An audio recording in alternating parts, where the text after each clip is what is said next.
డబ్బు, అనారోగ్యం, ఉద్యోగం, వ్యాపారం, అప్పులతో బాధపడుతున్నారా? మీకోసమే launch your future program. Hello నమస్తే, వెల్కమ్ టు సుమన్ టీవీ. ప్రస్తుతం మనతో పాటు మోటివేషనల్ స్పీకర్ రామ్ మెట్టు గారు ఉన్నారు. వీరితో కొన్ని విషయాల గురించి ఈరోజు మనం చర్చిద్దాం. హలో అండి రామ్ గారు, నమస్తే. నమస్తే అండి. అందరి లైఫ్ లో కూడా big thing marriage. Yeah. But ఇప్పుడు చూసుకుంటే జరుగుతున్న సిచ్యువేషన్స్ అన్ని కూడా పెళ్లి అనేసరికి ఒక భయాన్ని వస్తుంది అనమాట. మేబీ ఫర్ అబ్బాయిలు కావచ్చు, అమ్మాయిలు కావచ్చు. జరిగే ఇన్సిడెంట్స్ కూడా అలాగే ఉన్నాయి. Correct. అమ్మాయిలకేమో అత్తారింట్లో స్ట్రగుల్స్, అబ్బాయినేమో వైఫ్ స్ట్రగుల్స్, ఇలా చాలా సిచ్యువేషన్స్ చూస్తున్నాం. సో యాక్చువల్లీ మ్యారేజ్ వంటిది అనేది చాలా మంచి ఎథికల్, మనం ప్యూర్ రిలేషన్షిప్గా తీసుకుంటాం. అదొక పవిత్రమైంది అండ్ మంచి relationship. So to grow family or something. కానీ అది అసలు యాక్చువల్గా నవ్ డేస్ ఇట్స్ గోయింగ్, అదొక ఏదో క్రిమినల్ యాక్ట్ కింద అయిపోయింది అసలు, ఒక 2 persons కింద. రైట్. సో పెళ్ళిని ఎలా చూడాలి అంటారు? And now days how it is changing. ఒక పెళ్ళిని మంచిగా మనం అదే పాతకాలం లాగా ఒక ప్యూరెస్ట్ ఫామ్లో నిలుపుకోవాలి అని అంటే ఎలా ఉండాలి అసలు? మీరన్నట్టు పెళ్ళి అనగానే పూర్వకాలంలో అదొక పవిత్రమైన బంధం అనే ఒక నోషన్ వచ్చేది. పెళ్ళి అనేది ఒక పవిత్రమైన బంధం అనేసి. కరెంట్ టైమ్స్లో పెళ్ళి అనగానే లొల్లి అంటున్నారు. రైట్. సో అనేసి that is have times have changed. Definition of మ్యారేజే మారిపోయిందండి అసలు, టోటల్గా చెప్పాలంటే. భయపడిపోతున్నారు అసలు యాక్చువల్లీ. అబ్సల్యూట్లీ. ఇప్పుడు దీనికి రీజన్ ఏంటంటే, అసలు ఫస్ట్ ఆఫ్ ఆల్ ఇంతకు ముందు ది పర్పస్, పెళ్ళి యొక్క పర్పస్ ఏంటిది అని అంటే, ఒక 2 individuals కలిసి ఒక బ్యూటిఫుల్ లైఫ్ని స్టార్ట్ చేసి ఒకరికొకరు తోడుగా ఉండి, అండగా ఉండి, ఒకళ్ళ నీడ్స్ ఒకళ్ళు ఫుల్ఫిల్ చేసుకుంటూ కలిసి ఒక బ్యూటిఫుల్ లైఫ్ని లీడ్ చేయాలి, హ్యాపీనెస్ అండ్ సాడ్నెస్ షేర్ చేసుకుంటూ సపోర్ట్ సిస్టమ్ లాగా ఉండేది. And that was the definition previously. That was beautiful actually. How beautiful is that కదా. ఒక పర్సన్ ఒక పర్సన్ తోడుగా ఉండడం కావచ్చు, ట్రావెల్ చేయడము, కష్ట సుఖాలు పంచుకోవడము is like great thing, right? Absolutely. ఇప్పుడు చూడండి ఒకసారి, జస్ట్ ఇమాజిన్ చేయడానికి కూడా, పొద్దున లేచి నాతో మంచిగా మాట్లాడే ఒక పార్ట్నర్ ఉండి, ముద్దుగా మాట్లాడి, ప్రేమగా మాట్లాడి, and at the same time ఎక్కడికైనా ట్రిప్కి వెళ్ళినప్పుడు సరదాగా కలిసి ట్రిప్కి వెళ్ళటము, సరదాగా ఒకళ్ళు ముద్దాడటం కానివ్వండి, వ్యూస్ షేర్ చేసుకోవడం కానివ్వండి, ఒకరినొకరు అప్రిషియేట్ చేసుకోవడము, ఇదంతా అసలు ఊహిస్తేనే ఇట్ ఈస్ లైక్ బ్యూటిఫుల్ గా ఉంది అని అనిపిస్తుంది మనకి. The kind of essence it gives is very beautiful actual గా, రైట్?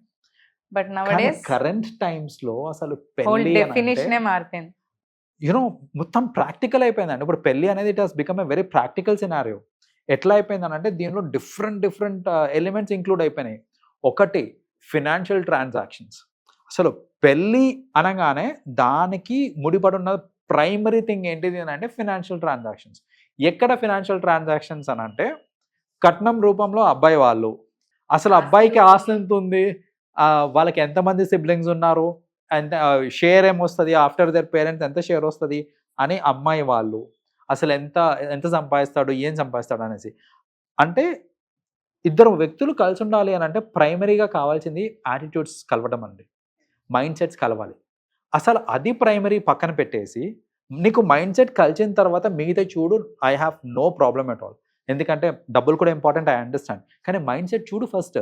అంతేకాని చాలా మంది ఏంటంటే మైండ్ సెట్స్ అవన్నీ పక్కన పెట్టేసి ఫస్ట్ డబ్బు ఉండాలి అంటే, ప్రొఫైలింగ్ ఎట్లా అవుతుంది అంటే, మీరు అన్నప్పుడు ఒక పిల్లని ఇవ్వాలి అని అంటే, అమ్మ మంచి పెద్ద కుటుంబం ఉన్న దాంట్లో ఇస్తే బాగుంటుంది, తనకు అందరు ఉంటారు అనుకునేవాళ్ళు. ఇప్పుడేమో అసలు అక్క చెల్లెళ్ళు ఉండొద్దు, బ్రదర్స్ ఉండొద్దు, వాడు ఇంకా నయ్యం సింగిల్ గా ఉంటే బెటర్ అని కోరుకుంటున్నారు. అబ్సల్యూట్లీ. ఎందుకంటే అప్పుడు ఎవరి బాధ ఉండదు, ఇంకా వాడు కూడా ఉంటాడు, ఆస్తి అన్ని వచ్చేస్తాయి అనేసి. సో అలా ఏంటంటే ఆ ఫినాన్షియల్ ఎలిమెంట్ అనేది ఒకటి అందులో యాడ్ అయిపోయింది.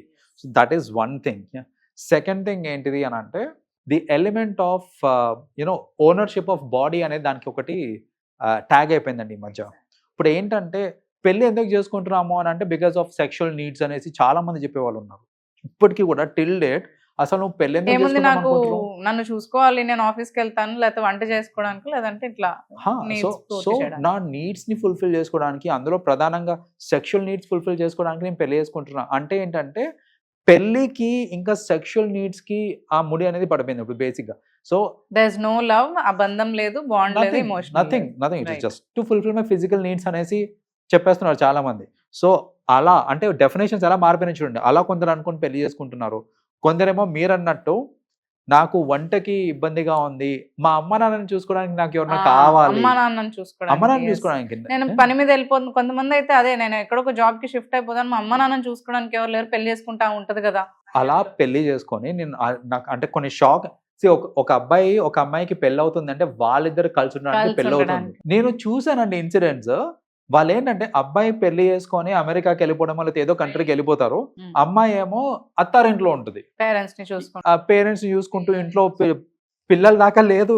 ఇప్పుడు ఇట్ ఇస్ మోర్ లైక్ ఎట్లా అంటే పెళ్ళవగానే నేను అమెరికాకి వెళ్ళిపోతున్నా, ఇప్పుడు మీ అమ్మాయి ఎక్కడికి వెళ్ళాలంటే అత్తారింటికి వెళ్ళాలి, వెళ్ళి ఏం చేయాలి అని అంటే చాకరీ, ఇంట్లో చాకరీ, వాళ్ళకి ఏమైనా పనులు ఉంటే అవి పని చేసుకుంటూ పెట్టాలి, అదేదో ఈయన వాళ్ళ పనాలు మాటలు తెచ్చుకుంటే పడుతూ ఉండాలి. అయిపోయేది, అదే కదా మ్యారేజ్ ఎందుకు చేసుకోవాలి అదే అక్కడ? అంటే అంటే బేసిక్ గా చెప్పాలి అంటే ప్యూర్ రీప్లేస్మెంట్ ఆఫ్ వర్కింగ్, అంటే ఒక ఇంట్లో పనామ ఉంటుంది ఫ్రీ చూడండి, ఫ్రీ పని. ఫ్రీ పనామ డబ్బులు ఇచ్చుకుని వచ్చిన పనామ లాగా చూసుకుంటున్నారు ఇప్పుడు బేసిక్ గా. ఆ కట్నం కూడా ఇస్తుంది బంధం కాబట్టి. ఒకటి పెట్టేస్తే సొంత మనిషి అనే బంధం అన్న ట్యాగ్ వచ్చేస్తుంది.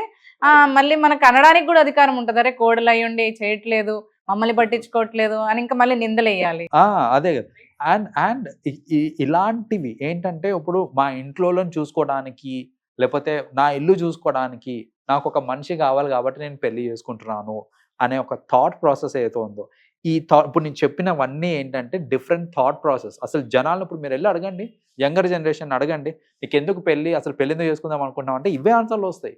నాకు ఒక సెక్షువల్ పార్ట్నర్ కావాలని, లేకపోతే నా పిల్లల్ని చూసుకోనికి ఎవరైనా కావాలి, నాకు మా తల్లిదండ్రులను చూసుకోనికి నాకు ఎవరైనా కావాలి, నాకు భోజనానికి కష్టమవుతుంది కాబట్టి నాకు ఎవరైనా కావాలి, ఇవి చెప్తున్నారే కానీ నాకు I want to add beauty to my life, అది లేదు అసలు. నాకు అదే దట్స్ వాట్, నేను నా ఫ్యామిలీని ఇంకా యూనో బ్యూటిఫుల్ గా చేసుకుందాం అనుకుంటున్నాను, నా సరౌండింగ్స్ బ్యూటిఫుల్ గా చేసుకుందాం అనుకుంటున్నాను, నా లైఫ్ కి ఒక పర్పస్ ఇద్దాం అనుకుంటున్నాను అని ఎవరు చెప్తారన్న ఆన్సర్ ఈ మధ్యన?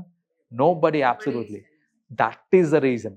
ఈ చేంజింగ్ డెఫినేషన్స్ ఆఫ్ మ్యారేజ్ ఏదైతే ఉందో దాని వల్ల ఏంటంటే ఇప్పుడు చూస్తున్నాం కదా, ఇప్పుడు జరిగే ఈ క్రిమినల్, ఈ క్రైమ్, అసలు వాల్యూ లేదు పెళ్లికి, అందుకే క్రైమ్స్ జరుగుతున్నాయి. దట్స్ వాట్ ఏంటంటే అసలు పెళ్లికి వాల్యూ లేదు, మనుషులకి వాల్యూ లేదు, దేనికి వాల్యూ లేకుండా పోయేసరికి ఏంటంటే ఈ బ్రేకప్స్ అనేది బాగా ఎక్కువైపోతున్నాయి ఈ మధ్యన మనకి. So if the right definition చిన్నప్పటి నుంచి మనము యూనో యంగర్ జనరేషన్కి లేకపోతే పిల్లలకి అసలు వాల్యూస్ నేర్పించి, మారల్స్ నేర్పించి, పెళ్ళి అనే సిస్టమ్ దేనికి అనేది ఒక కరెక్ట్ డెఫినేషన్ ఇస్తే ఇలాంటి డిస్పారిటీస్, ఇలా డిఫరెంట్ ఒపీనియన్స్ ఆఫ్ మ్యారేజ్ అనేది రాకుండా ఉంటుంది. వి హోప్ ఇప్పుడు ఒకరొకరు ఇలా చంపుకోవడం లేదంటే విడిపోవడం ఇలాంటివి కాకుండా రియల్ మీనింగ్ ఆఫ్ మ్యారేజ్ అర్థం చేసుకొని మన జనరేషన్ అంతా కూడా దాంట్లో ఇన్వాల్వ్ అయ్యే రిలేషన్షిప్స్ నిలబెట్టుకోవాలి అనే కోరు. థ్యాంక్ యూ రామ్ గారు, thank you so much for sharing. Welcome అండి.